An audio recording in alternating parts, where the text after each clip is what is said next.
Pleased to be joined by the owner, operator, editor, manager of the Victory Bell, which covers everything about the Valparaiso Beacon. He's also a lecturer, a teacher at the university or at Valparaiso University. Paul Oren, I guess I was going to say it's been a while, but it hasn't. We had a chance to catch up back in March at Arch Madness. How's things been Oh, I going? mean, Arch Madness is it's getting fewer and fewer, but every year it's like an annual reunion for a lot of us that have been around. And Derek, you've been so gracious and welcoming me into the Valley when Valpo joined, and now I look around in those rooms and I'm the dean of the beat reporters. Although my guy Todd at Indiana State's coming back, so I don't know how that quite works, but. I'm thrilled to be here. This is such a fun thing that you do, and I was honored to get a request to join. No, I appreciate it. Honestly, it's sort of my own fault. I don't do it enough. I sort of ebb and flow with the episodes. But I learn a little bit something new out of, every interview. And most of these interviews I do, folks I know, but I always try to sort of dig a little bit deeper to find out something. But I guess first off, talk about Victory Bell. I know that's been a project of yours that you've been handling really, really well. But I'm also curious from another aspect, but just how's it progressed in the years since you've been doing it? And I guess what were the goals when you first set out? Because I know it's not easy covering a team, especially coming from you're writing for the local paper in Northwest Indiana, but now doing it on your own and trying to grow it. How's it been going so far? Yeah, thanks. It's been a blast. A little bit of background is I've been I wear a number of different hats, and one of them was a longtime sports writer in Northwest Indiana, which we affectionately know as the region. And high school sports pushes a lot. Yeah. I wasn't a big time athlete growing up. My career ended in 8th grade due to lack of talent, right? And so I never had like the romanticism about high school sports that a lot of other people have, right? And I'm from a city. And so I would grow up watching Marquette. I'm from Milwaukee. I grew up watching Marquette, and it's a pro sports town as well. And so high school sports never really did it for me. And so I get to the region in 2005 and I get hired as a sports reporter. And all I wanted to do was cover college, right? Like that was the dream for me. And because pro felt a little too lofty in high school, I was like, why do people care so much? Yeah. And then I realized I was naive, right? As I got older, I realized, okay, high school sports is kind of like what pushes, that's what pays the bills, right? And look, I've fallen in love with covering high school sports in the region. But in 2021, I'm 41 years old at that time. We're coming out of the pandemic. And I'm spending so much of my time just sitting around waiting for 14 to 18-year-old kids to call me back to talk to a guy who writes for a thing that they don't read, right? And then I'm trying to get coaches on the phone, and like I have a day job, they have a day job, and then I got to get to their practice, but I'm not going to get to their practice on time. And so now I'm cutting into like that 2-hour window they get with their spouses. And and also I want my own personal time. Right. And so long story short, I said, I got to be done with the high school angle. I just can't do this anymore. My passion is college.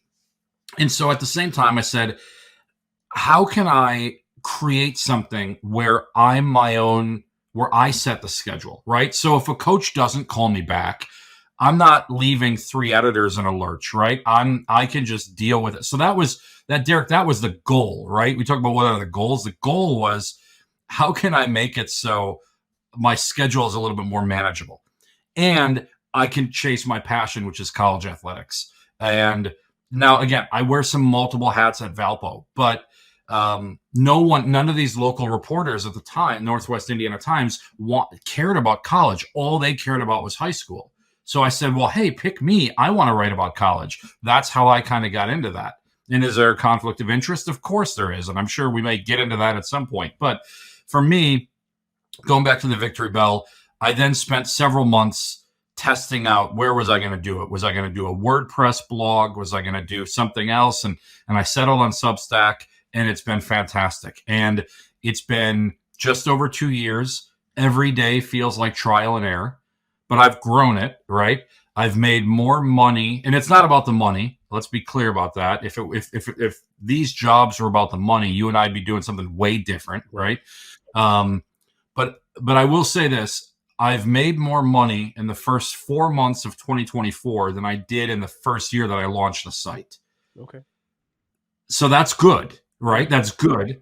That said, I still feel like, and I'm not greedy about the money, I feel like the reach could be more, right? I look at like the amount of subscribers I have, and I'm blessed with the fact that over 1,000 people have signed up to get emails from me. I'm blessed that 450 of them right now have decided to give me money for that, right? Valpo's got over 1,000 season ticket subscribers for basketball. How come I don't have all of them, right? Like if you care enough to buy season tickets, shouldn't you care enough to subscribe? So I'm trying to solve that equation. And I think this is the challenge, Derek, how do you grow a company like this, a company, how do you grow a thing like this in a world where I have people coming up to me saying, oh, I like what you do. I just wish it was print. Or on the flip side, I like what you do. I just wish it was a 10-second TikTok video. And so you're trying to meet both ends of that. And I don't know how to do that. And so it's trial and error. It's been a blast. And I'm blessed with having the, I guess, financial flexibility and professional flexibility and personal flexibility to do all this trial and error all the time. So very long-winded answer. That's what I got for you. That's good. That's good. While you were responding, that popped in another question in my head, because so the company that I work for now, we experience something similar. We do communications for school districts, and growth is a thing, and continually trying to find ways to make your product, make your business valuable to an end user is a thing. So you say that you talk about growth, and that core folks of Valpo basketball season ticket holders that, quite frankly, would be interested in reading your content. Why not are they doing it? And I'm curious to know, have you put thought into, is there something that you're not doing that you would be willing to sort of tiptoe in and see? I ask that because I'm always of the mindset of, I don't care about throwing a dart. If it sticks, great. If it's a bullseye, even better. But if it doesn't work, it doesn't work, and I move on. Have you put any thought into something that this is the next Yeah. pathway that you might go Yeah, down with I Victor's help? have I'm brainstorming every day about how to try to reach out to new people. And it's funny. I know that there is I know that there's an opportunity to double my business immediately. I just haven't given myself the grace to do it because I don't know that I want to do it. There's a local high school in town, Valparaiso High School. There are 47 high schools around here, by the way, Which is that also that kind we of crazy. covered for the Northwest Indiana Times. But Valpo High School is it's 5 minutes from my house. Okay. And if I just said, you know what I'm going to do? I'm going to cover high school football. I'm going to cover Valpo High School football, and I'm going to cover Valpo High School boys and girls basketball. If I just did those three sports, I bet I would almost double Really? overnight. I would think. Valpo football is year in, year out really good.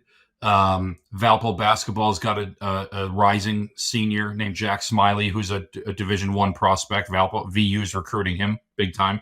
They've got a junior, rising junior girls basketball player, Lily Barnes, really good. It's been offered by Ohio State, been offered by all the big schools, right?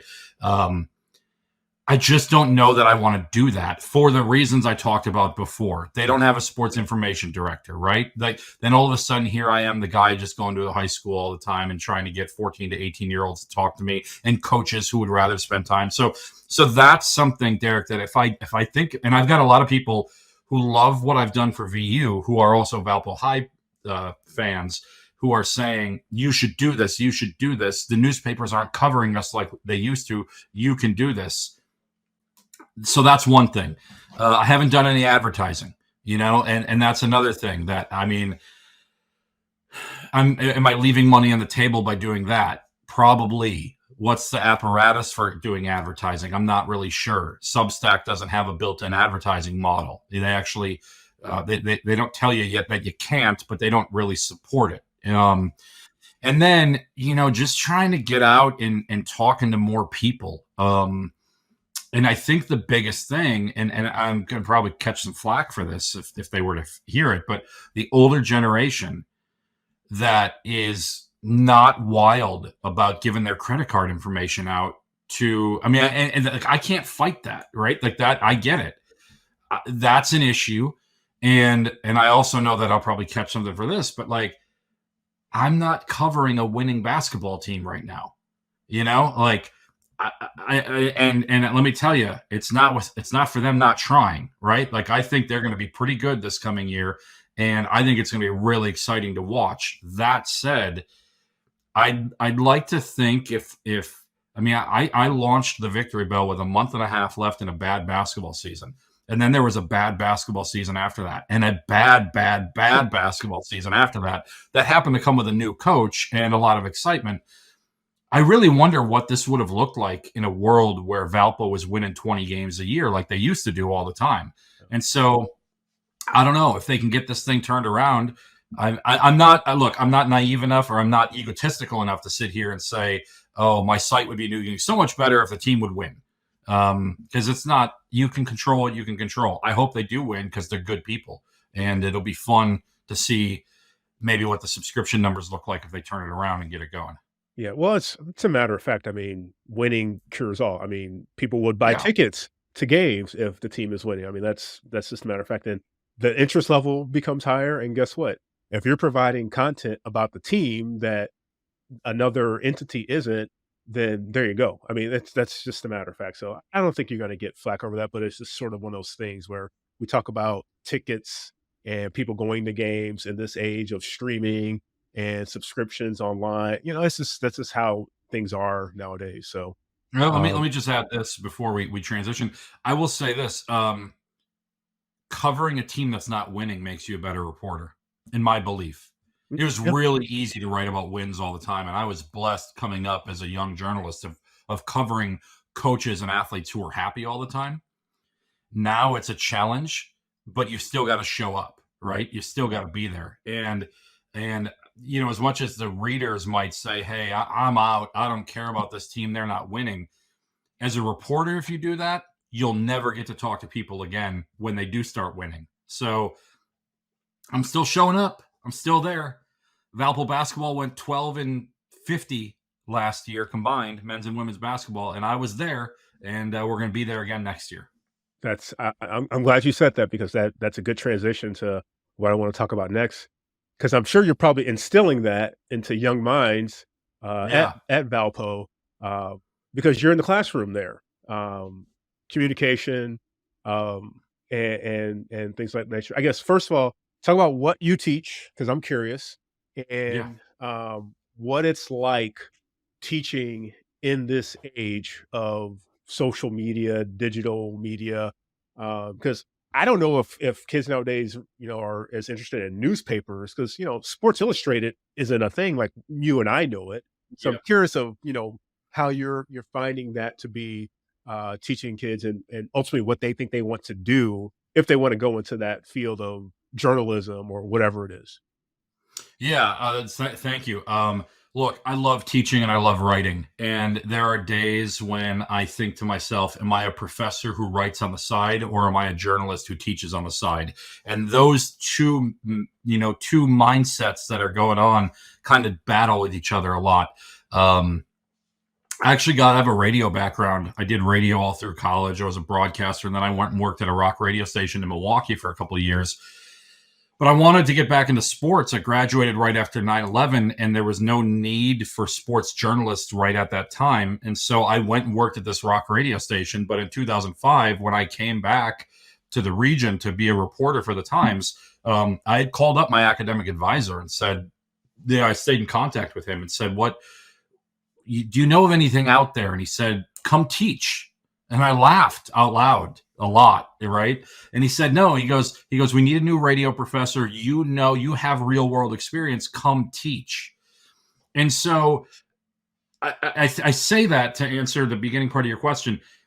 It was rooted in me in my opening time of teaching that my um, what I brought to the table for the students was my real world experience, right? The fact that I had been out there in that scary place that we call it, and I hate the phrase real world, but I had been out there. And so I was going to bring that in. And then I told myself the day that I stopped being able to relate to the students because I'd sat in their chair was a day that I was out. Um, I think maybe that day might have come and gone, and I'm still here. And part of that is because I love teaching. Didn't think I was going to growing up. I mean, it's not students ask me every once in a while, like, when did you know you wanted to be a college professor? I was like, my fourth year of teaching. That was when I found out. So it is a challenge, right? So I teach intro to media, mass media. I've been teaching that class since 2006. Um, Probably taught that class something like more than 50 times. And that is a class that's just an overview of the entire media industry. Now, I would love to go back and watch lectures in 2006 compared to today, Sure. right? Um, in 2008, we launched a class called social media. I'm teaching that. I'm starting another version of that next week.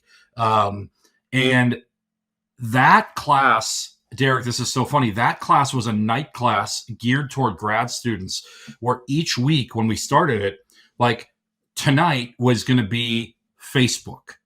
I'm going to teach you about Facebook. I'm going to teach you how to create a profile. I'm going to teach you about the privacy settings. I'm going to teach you what the news feed is, what the wall is, why poking someone is something silly that you don't really do, right? Next week is Twitter. The week after that is MySpace, right? And it was all about just how to interact on all these sites. Fast forward 5 years, and all of a sudden it became okay, let's talk about how to use marketing in social media. Companies are starting to do this. What is a hashtag? Why is that important? What is an influencer? How is that important? And now today, if I walked into class and I said, okay, today we're going to teach you how to create a Facebook profile, they would laugh at me, right? Like, so the evolution of that. I teach a bunch of sports journalism classes. I did some radio classes until I stopped because people just aren't going to school for radio anymore. Yeah. We do have a podcasting class that I might teach soon. So really, it's all of that stuff, right? Okay. It's just a little bit of everything. And then I'm really blessed. I teach our capstone senior project class, where the final semester, all those seniors that I had, as freshmen a couple years ago, and that I had many other classes, they come in and we say, what's missing from your resume that you don't have? And so this isn't a hypothetical class project like, hey, we're going to do an action plan for, Bobby's Bakery. It's not that, right? Let's go find a client that needs help. Do they need social media help? Great. Do they need a new website? Great. Do they need X, Y, or Z? And that's a lot of fun to see those projects take hold. Nice, nice. Um, uh, my mind is turning because these are things that obviously, I'm super interested in now that I never took in college. I was Yeah, yeah, graphic design and sort of just picked up everything, on the fly and doing it. And I tell people this that at my time working in the Valley, so my predecessor had just started the social media profiles, the Facebook, Twitter, and YouTube channel, and took another job, and they were set up, so it's just up to me to sort of pick them up and go. So over the course of 7.5, 8 years, you can see a whole lot of change from 2010 to 2017 or early 2018 when I left of content there. A, because it was all changing on the fly, like Twitter in 2011, no gifts. And then yeah, 2000, 15, 16, 17, it's become all the rage. And you're then making custom gifts. And all of a sudden I'm making player of the week graphics to player of the week gift. It's just, you see how things change. Um, a podcasting class intrigues me as an avid podcaster, and I yeah. listen to podcasts all day long. I often think, what am I not doing that could be better? When you're teaching these classes, are you getting challenged from the kids because of all this stuff? It's specifically the social media stuff, the digital media stuff. It's almost like we take it in. We take in so much of it. Are you Yeah. getting challenged from the students about, in a classroom setting when they see something like, "Oh, Pat McAfee's doing this. How do we get to that level?" So to say. Yeah. Look, I think that's a really good question because there's the way the book tells you that it should be done, and there's the way that it's actually done. And sometimes that's scary. I'll go back to my radio teaching early on. Um, I taught sports journalism, sports broadcasting, and I would talk about how to do all these things. And then once I had a student say, well, Dick Vitale does it this way, or Gus Johnson does it this way. And I love Gus Johnson, right? Love Gus Johnson. And or Stephen A. Smith, or the Skip Bayless, Woody Payne, like they all do it that way. They scream loudly into a microphone, and it works for them. I love watching McAfee, and I loved Bill Simmons, right? Like, and he's during the NBA playoffs, it's really hard because I'm a Bucks fan, and it's it's they're over for us. But I I see what they listen to a little bit. At least I did, and now it's like they're coming at me with well, Dave Portnoy said this, and I'm like, I'm not a Barstool guy, so I don't I don't know. So yes, to answer your question, people do bring it into the classroom, and they do challenge a little bit, like, hey, I saw this way and all of that. I actually was just talking to a student yesterday who was trying to figure out the best way to get a job. And I said, look, all the great success stories that I know out there all got their jobs unconventionally, right? It was just, they went out with some drinks for a friend, they networked, they met somebody else, or, I got my job as a professor kind of unconventionally, right? And which what I went on to say to him shows that there is no right way to do all of this stuff, right? In theory, yes, this is the way we do it.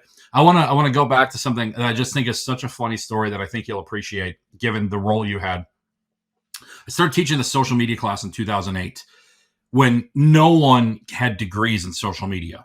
Fast forward to 2016, I think it was, and now I've got a new boss at that time who comes up and says, 2015, 2016, I forget which year it was, comes up to me and says, why are you able to teach this social media class? We were right before spring break. She goes, you don't have a degree in social media. You don't have any background in this. Why are you qualified to do this? Okay, fine. She said, come back to me after spring break and talk to me. And she was a numbers driven person. That spring break, Valpo goes to the Horizon League Championship tournament in Detroit. This was right before Valpo went to the Valley. And the game before, I don't know, this is a Valpo game or whatever, the game before, Green Bay is playing. And Green Bay's play-by-play announcer is a guy named Matt Menzel. He's a great guy. And he is a hand talker. So he's standing up and he's talking with his hands, and it's pretty quiet in there because Motor City Madness didn't really get the crowds they were looking for. And so the ref makes a bad call, and he throws his hands in the air and says, what a terrible call. And the ref hears him, and Derek ejects him from the game. Ejects him, the radio broadcaster. And so here I am, the only reporter on press row, tweeting like crazy about this, right? USA Today picks up my tweets. Wall Street Journal picks up my tweets. Every basketball national blog picks up my tweets. Whatever. I don't think anything of it until later on that night when like my tweets are getting favorited and retweeted like crazy. So fast forward like 2 weeks later, I go in to see my boss, and she goes, so why are you qualified to teach social media? And I'm like, well, I got 4.5 million impressions last week. So you tell me who's good at social media. And again, it's unconventional. Yeah. It's throwing spaghetti against the wall and hoping it sticks. And she looked at me and she goes, wow, you've really figured out social media. And I was like, yes, I have. and and so there you go. And then I think the next week I probably got 20 impressions. I don't know, Yeah. like, and so it's just this stuff is fleeting, but it's fun. And I'll go back, and I know you got more questions. I go back to what I thought in 2005, and I still think today in 2024. If I can just stay a day ahead of my students or 20 minutes ahead of my students, if I can just experience some of the stuff that they're going to learn about before they do, and then guide them through it. So I think that's all you can ask as Yeah. a teacher. I mean, look, I used to think that in this is evolution of me as a professor. I used to think, oh, because it happened to me this way, it'll happen to all my students this way, and that's not true. And now it's like, look, I've seen it, I've done it. You guys figure it out, but I'm going to stay 20 minutes ahead of you and try to help you along the way. Which of your classes do you enjoy teaching the most? Oh gosh, like what? I don't have children, but which of your children do you love the most? I mean, that's. I'll tell you this: my favorite class, and this is not because I've coerced my university into paying me for pressing play on a video. I created a class called Journalism Through Film, where we offer this class like every other year. Every Tuesday night, we get together and we watch a movie about journalism. And then on Wednesdays, we get together for an hour and we talk about it. And I adore that class because I'm a big movie guy. I love watching movies. As much as I love sports, and I do, I love being able to shut my mind off for a couple hours and suspend my disbelief. And so I do that, and the first two movies I show them, I start with Almost Famous, which is one of the great journalism movies ever, and then I hit them back with Good Night and Good Luck, which Okay. you really got to be attuned to what's going on to enjoy that movie. I think that movie is very educational. I don't necessarily know that it's an enjoyable movie, but I win them over with Almost Famous the first week, and they're like, "Oh, this class is going to be amazing." And then I hit them with a black and white movie the next week, albeit one from 2005, and I just say, guys, all you got to do is trust me. Like trust me that each one of these movies is going to have a big journalistic theme, and I love that class. I just that class is my favorite one to teach. Awesome. Awesome. So you mentioned earlier that you Valpo basketball combined 12 and 50. You're at every game, covering the games. You're in the classroom at Valpo Yeah. teaching kids. Is that a tough? Maybe it's not. Maybe because you've been doing it for years, even before doing the Victory Bell. What's that like? I guess Yeah, working it's for a hard. university and covering them, in the ups and the downs. Yeah, it's hard. Look, it was a lot easier when they were winning all the time. Sure. And it was a lot easier. It was a lot easier when I worked for a newspaper. And then I could be like, oh, hey, they changed the headline. That wasn't me, like, yeah, I didn't realize they were going to run that photo. That wasn't me, Look, I've been blessed at Valpo to, first of all, let me give a major shout out to Brandon Vickery and Aaron Levitt, the media relations guys. I mean, they're so good at what they do. Yeah. They're so I I could sing their praises in 10 podcasts and they would still be underappreciated, right? Like, and they, as much as I walk a fine line, they walk a fine line, right? Like what, and so um I think for me the biggest thing is, look, I'm gonna see things on a day-to-day basis that reporters just wouldn't see. Someone walking around on crutches, right? Anything, right? Hey, I'm not in class this week because I've tested positive for COVID. Oh, but you're playing, or whatever. Not maybe that's not exactly the best way to go about it. Like maybe you're back quicker than I thought you should have been with whatever. Like Yeah. I'm always of the belief that, look, if I tell them you're not going to get an A if you hit the game winning shot, you're not going to get an F if you miss the game winning shot. I try very hard to make sure that what happens in this building stays in this building, what happens over there. Where it helps me is relationship building, Sure. right? Yep. Like that's big. Um, I try not to get involved in the eligibility aspects or anything like that, but it's natural. I mean, and again, I probably have fewer athletes in my classes than people would think. They're not all lining up to take them. Um, but again, we just have real conversations. I've been blessed with Brandon and Aaron. I've been blessed with, Mark LaBarbera, Charles Small, and now Laurel Hosmer, athletic directors that I've sat down with and said, look, this is who I am. This is if it's a problem, you let me know, right? And coaches that have been great, right? Whether it be the basketball coaches or all the other coaches, and just saying, look, like you don't have to trust me, but yeah, I want you to trust me. I've got 20 years showing that this is okay.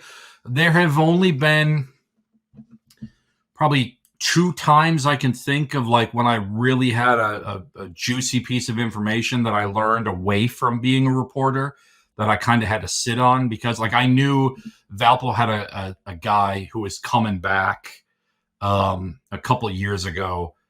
He ended up leading the country in block shots, and he was getting a fifth year, and I knew that he had applied for grad school because I'd gotten an alert or something like that. And I was like, wait a minute, why is he applying for grad school? And because he should be out of eligibility.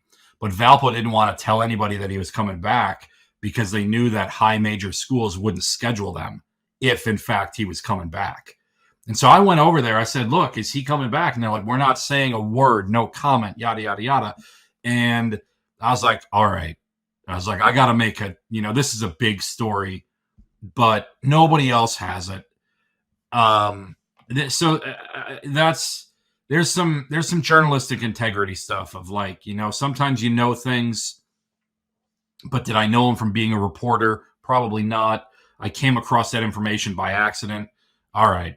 And then what has irritated me is when something like that happens, and then someone will be like, well, we can't, this guy knows too much and he's going to report it. I'm like, whoa, like, look at my track record. Like, what have Right. I ever? But again, I'm picking one extreme. I have great relationships with all of them, and I've said to the coaches, look, if you win, I'm going to be right there. But if you lose, I'm going to be right there too. And I will. I want to pivot for a second because I know we're talking about the classroom, but I still think, even if you stripped away that, I think the humanity aspect is still so important. Yes. Um, these are people that I get to see on a day-to-day basis. And so when a coach is underperforming and people are like, how come you're not calling for his head? That's not my job to do that. You have eyes. You can see that the coach is underperforming. My job is to capture the emotion of what that underperformance feels like. And so that was a real challenge with Matt Loddick, and Matt's. I don't want to say Matt's a friend. We don't hang out. Like, I've never been to his house. We don't. But Matt's as good of a human being as I've ever been around, and so that challenge is, like, do you crucify people in print and then have to show up the next day and ask them about X's and O's or anything about that? That's the part that doesn't sit well with me. And I don't care if I'm a professor or not a professor or whatever. Like, that's the hardest part of journalism, I think, is how do you criticize or critique and then show up the next day? And that's something that I've been doing this for 20 years and I still don't know how to do. Right. Yeah. I just think it's hard. And I don't care about contracts. I don't care about how much money you make. I don't care about, like, that doesn't seem, I don't care, because you're a human being who's got family. And I see those kids running around, and most of the fans, and I love Valpo's fans and fans in general, they don't get to see that on a day-to-day basis. And that's the challenge, I think. You mentioned the relationships part of it all. I have to imagine being a reporter, going to practice, a coach post game press conference, whatever it might be, but then also being there on campus in the classroom, that there's probably an aspect of, I don't want to say practicing what you preach, but you just said it. You've been doing this for so long that, in the back of your head, you just know what to do. You know what your regular routine is of being a Yeah. reporter. a writer, but also what you want to teach kids in the classroom. I gotta imagine that practicing what you preach comes with that experience, part of it as well. That you're not going to teach something to kids that you're not doing already yourself. Yeah, and look, we spend a lot of time talking about journalism ethics in a lot of my classes. And we talk about media ethics, we talk about journalism ethics, and we talk about it in sports journalism, things like that. And I think that's vitally important to talk about. And I probably subconsciously talk about it a lot more because Yeah, I'm aware of how, I don't want to say bad because I don't think that's the right word. I'm aware of what it looks like. I got friends of mine who are big time professional reporters who are like, how does the school let you do what you do? And it's just like, so I do feel a little bit of imposter syndrome a lot of times. Like, I'm confident now that I think I'm a good reporter. I think I'm a good writer, yada, yada, yada. Could I do this 24/7 at a different school that I didn't have a connection to? I'd like to think I could. I don't actually know because I never have done it. So there's a little bit of imposter syndrome there, but it's also, I think to myself, especially with the victory bell, it's been a shift in the last couple of years. I don't cheer for Valpo to win, because it's ingrained in me not to. But man, do I cheer for the people. right. Like, and I'll say this: the Valpo women's soccer team this past year, I wrote a column where I basically said, this is what I'm going to remember about this team. And I had a specific line for every single player because they're the greatest group of humans I've come across, right? And part of that is because I'm allowed to look at them a little bit differently than I would have if I was working for the Northwest Indiana Times, and I covered a lot of their matches. I don't know a damn thing about soccer, but I know about people, and that group was amazing. And I wasn't shy telling people that. I think 15 years ago I'd have been like, "Oh no, they might think that I'm a biased, slanted reporter." I don't even look at myself as a reporter anymore. I look at myself as a storyteller. Very good. And they had a great story to tell. And sometimes I tell stories in the classroom. I tell stories through journalism. But to your point, I want to make sure that if I'm telling people how to do it in the classroom, that's how I'm doing it out there in the real world. Yeah, yeah. All right, let's shift gears here because I can't remember a college basketball start to the off season that seems to have been as sort of crazy and wild as the one. Well, it's not over. The portal closed, but off season obviously from is far from over. I mean, summer's not really even started yet. Um, but all the new coaches, the way I feel that just about every Missouri Valley team has been pilfered and deportalized. I don't even know what the correct term to use is, but and some from within the league. I mean, I can't think of a time that well, actually, I can think of a time when I was still working in the Valley that team players going from within the league to a team within the league was not a thing. And there was even, I'm not sure if I call it a league bylaw, but that just wasn't a thing. I mean, Donovan Clay from Valpo to Missouri State was like the first real Yeah, big one. yes.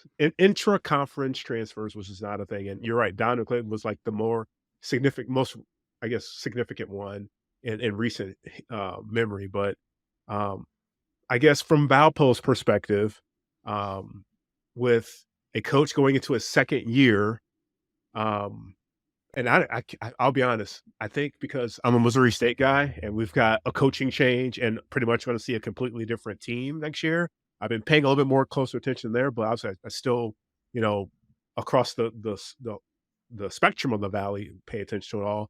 I don't have a good finger on the pulse of Valpo outside of what I Yeah. see you tweet, but I'm curious because I feel like I don't think there's been a ton of turnover, but maybe there has, but from a new coach. So this is really funny you say this. So, um, there's that meme of James Franco with a noose around his neck.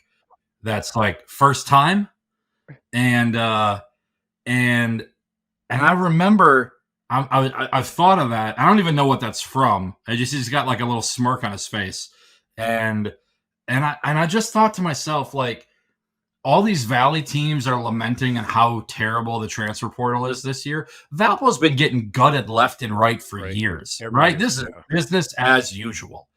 So to your point, like, yeah, it doesn't feel like that big of a deal. And then I realized that 7 guys are in the transfer portal from Valpo. But like, first time? Like, we've been doing this. Yeah. Valpo's had 4 different guys with the last name Edwards on their team for the last 4 years. Like, it's just it you cheer for the name on the front of the jersey, not the name on the back of the jersey. Right. That's what the fans are looking at, and that's what makes it hard, I think. I was watching 2 nights ago the Fab Five documentary, which I adore. The Fab Five is what behind me here on one of these shelves. I've got a bunch of autographed cards of the Fab Five, and that's what got me into college basketball. And when we were growing up, it was like Leitner and Hurley in their final years, right, against this upstart group that then came back the next year and went against this established North Carolina team. And you had rivalries and you had dynasties and things like that. And now it's like, okay, Caleb Love goes from one school to another. You've got, Hunter Dickinson, you got all these guys who are just bouncing around. And it's like, as a fan, how can you get excited about the roster year in and year out when these guys are going to move into town in June? You're not going to meet them or see them until October, and they're going to be gone by March. Right. And so that to me feels like we're losing something here. The idea that even after Valpo's 2 best players stated that they were coming back, the fact that I'm hitting refresh on verbalcommits.com up until 10:59 p.m. to make sure that neither one of them entered the portal, what are we doing here? And so to your point, Valpo got the job late. Roger Paul Jr. got the job late last year. They didn't have anything set up. They hardly still have any NIL set up, and that's a whole nother conversation. Yeah.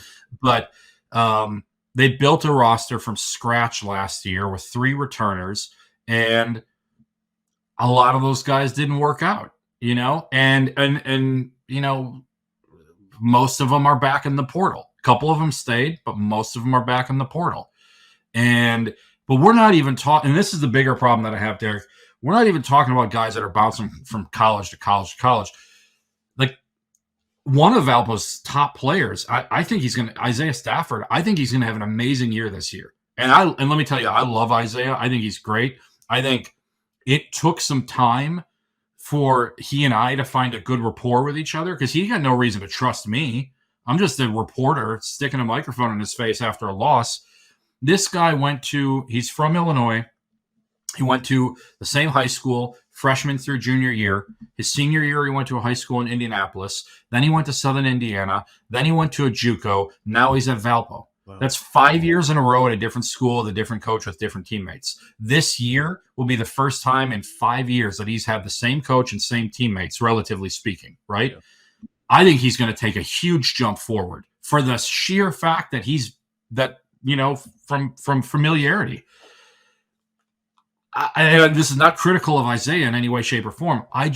How are we expected to have a system in place that works when guys are bouncing from school to school to school to school to school? How are we ever? We're just holding on hope that for these 30 games we figure it out, and then we'll just recycle the roster the next year. I'm all for the student athletes being paid. Don't get me wrong. We make a lot of money. I don't make a lot of money. I make some money off of this sport.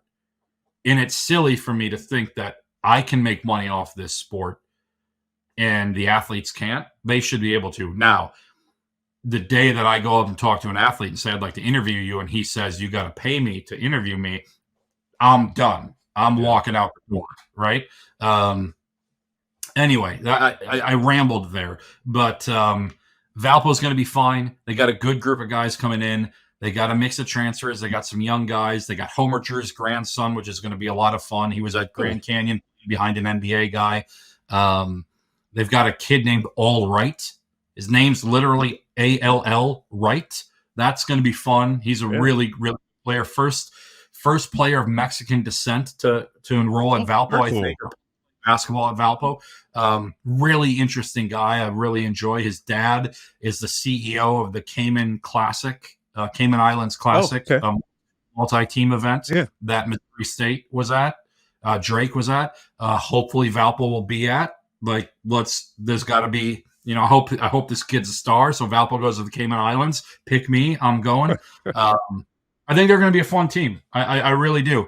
And if they're not, they got 11 new guys coming in. That's 11 new guys I get to meet, 11 new stories I get to tell, 11 new relationships I get to forge. And that's what this is really all about for me.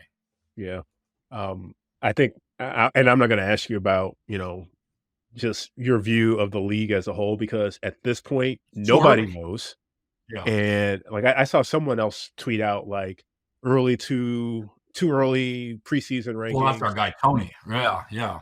It's just like, how would you know? Like Missouri State's roster is nowhere finished. Guys are coming and going. Like I saw Wyatt tweet out, 10 minutes ago or something, some new 6'10" guy that's coming in from Morgan State. Like I don't know anything about the guys. I don't know anything about other schools' guys. So I joked about this on Twitter.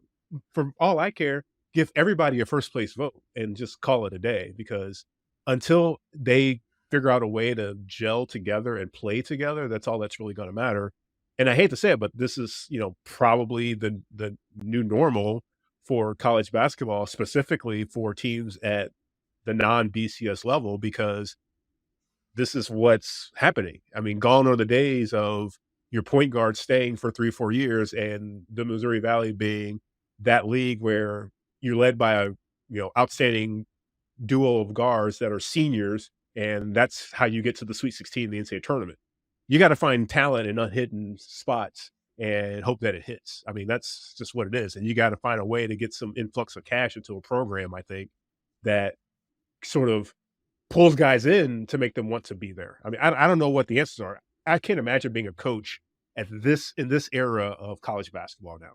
Yeah. Well, and look, Valpo's biggest year that they had was 97, 98 when they went to the Mhm. Sweet 16. That team was filled with seniors. They go on that run, and that's what opened my eyes to the school. I knew about them. Like, they'd sent me recruiting, and not recruiting, but they sent me like literature about the school because I went to a Lutheran grade school, so I was on their mailing list. But it wasn't until they made that run that I was like, oh, I'm going to look. I don't know that the Dukes and the Kentuckys and the North Carolinas and all that need a basketball run in order to get people to pay attention to their schools. But it is the lifeblood of small regional schools, right? Think about Drake. If Drake would have been able to close the deal in either one of these last two NCAA tournament games, both games they should have won, mind you, they probably had a good matchup in the next run. They could have made a Loyola run. Right. Think about what Loyola became from this. And so now it's bigger than basketball. So now the challenge is man, maybe a smart AD and coach and president and all that might look at this and say, you know what? For this 1 year, we're going to put all of our chips in the middle. Every dollar that comes in here is going to go to NIL, and we're going to build the best roster possible. Because if we go on a run, look what happens. Yeah. But what happens if you don't go on a run? Jacoby Gillespie at Belmont just transferred to Maryland for a reported $650,000. What if Maryland doesn't make the tournament? Because that's not the only guy they spent a bunch of money on. What if they don't make the tournament? Now they got Under Armour money there and all that. Like, they'll be fine. But what about these schools that invest so much and then they don't make it? Man, the market's got to correct itself at some point. I don't know when that's going to be, but yeah, I don't know. I'm hoping that I still love watching college basketball 3 or 4 years from now, because it's the greatest sporting event, March Madness, in the world.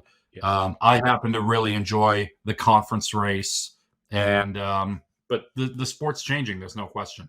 Yeah. Yeah. No, I think you and I are both probably cut from the same cloth outside of our love of the movie Blue Chips.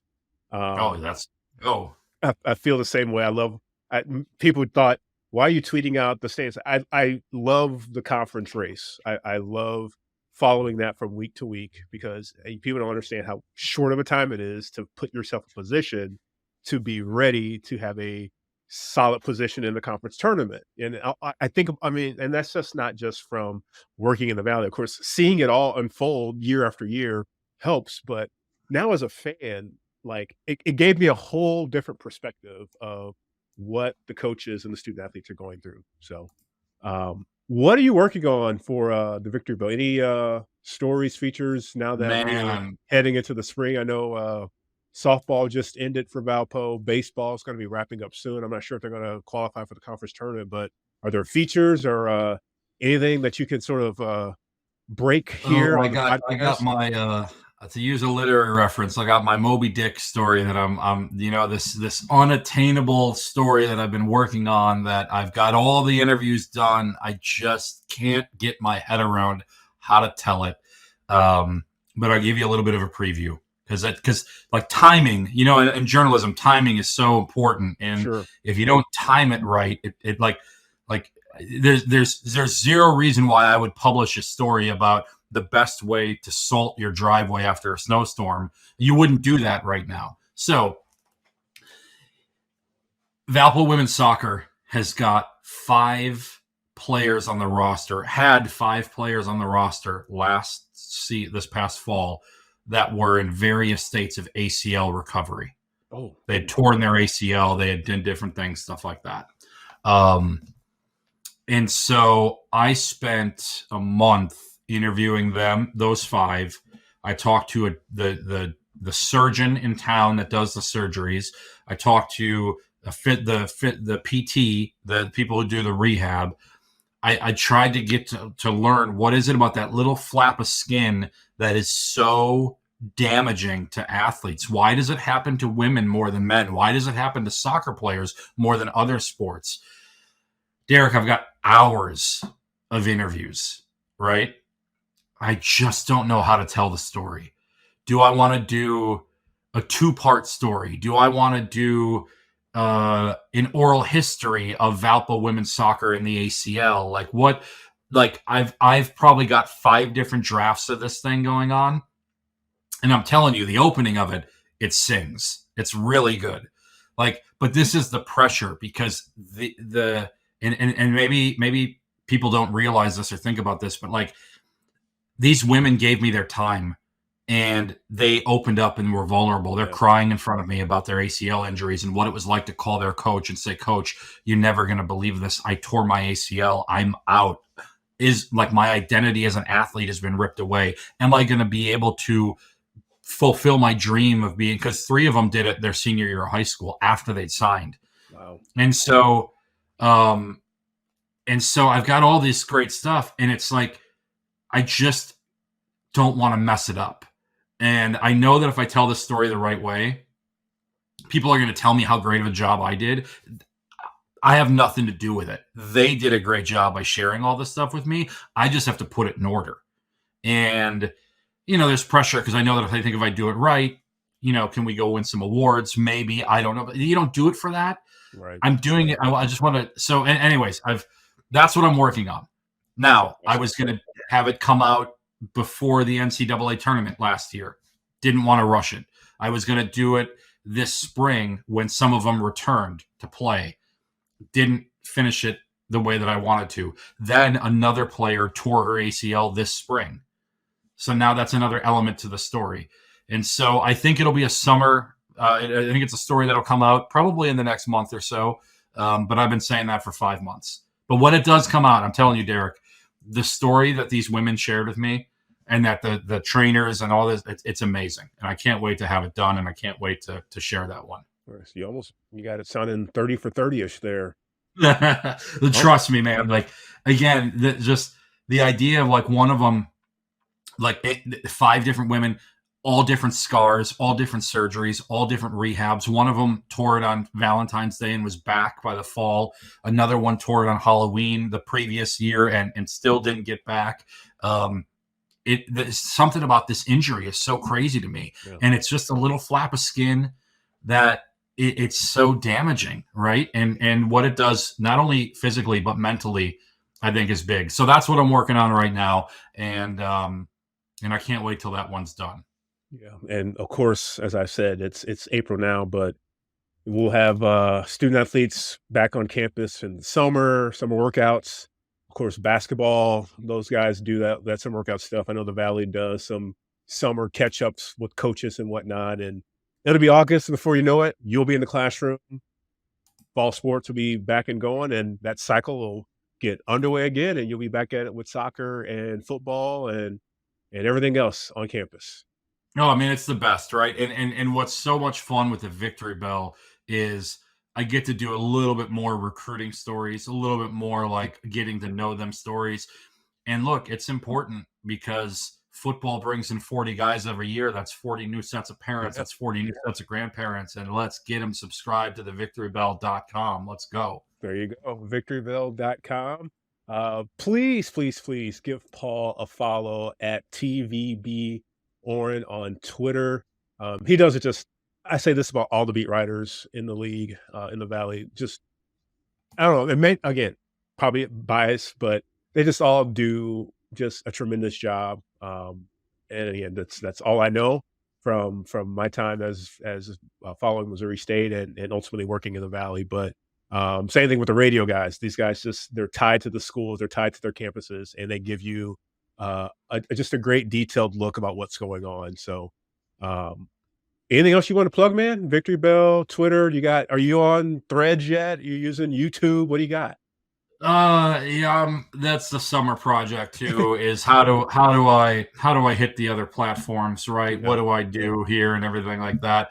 I'm gonna plug you, Derek. Again, I'm gonna say you welcome me with open arms in a space where when I was like, I mean, I wasn't even the coolest Paul beat reporter when I showed up because the guy from Wichita State, was like, all right. And it was great. And you left the league, but you didn't leave the impact behind. What you're doing is fantastic. This podcast is great. And I love that you show up every year to Arch Madness. And look, if Valpo's not going to make a run, I hope Missouri State does because, you guys have had a pretty tortured last at least 7 years I've been in the league. Maybe it's time. Yeah, I don't know when that time's coming. I'm not holding my breath, but I keep telling my wife the year that they win the Valley tournament, expect that I will be going to the first round NCAA tournament game. I kick myself to this day that I did not go on the Lady Bears run in the Final Four 2001. I did not attend the game, and the Final Four was in St. Louis. What was I thinking? I Oh, was a poor college student, and also did yeah. not even think about going or trying to go in '99 when the Bears last made the tournament too. So again, I'm there. I love the team. I love that Konzo's back. I'm a huge favorite, or I am a huge fan of his, just from a person standpoint as well. Like I said, he Yeah. was in the league Yeah. when I was working there, and I think one of the things I appreciate the most was actually getting the chances to talk to coaches and sitting in coaches meetings and hear about what they do. But then, every once in a while you have a dinner conversation or something with them and you get to talk to them. So he was one of the ones that, and again, I think he actually follows me on Twitter still to this day. And I see it and I hit the like button every time, but I enjoy his podcast. So I'm excited for that standpoint of him being back and seeing what they can do just from a personal standpoint, because I think he's a great leader of men. And hey, if the byproduct is that he's the one that gets them to the NCAA tournament, then that's even better. So, and of course, I got to keep my streak alive at Arch Madness. Haven't missed one since '98. I've been in every Arch Madness since '98. So There we go. Let's that's go. I've Let's got to keep go. going as a fan or even volunteering like I did this past year. So this has been great, man. I really appreciate you taking the time, and I'll I keep my NBC beat writers Twitter column, Twitter list going for a reason, and not just for Wyatt, but for you. And now that Todd Golden's back, you guys share all the great stuff. And like I said, keep up the awesome work, and look forward to another hoop season and a full athletic season, not just hoops, coming back. And wishing you all the best with the Victory Bell. All right. Hey, Derek, thank you so much, man. It's my pleasure.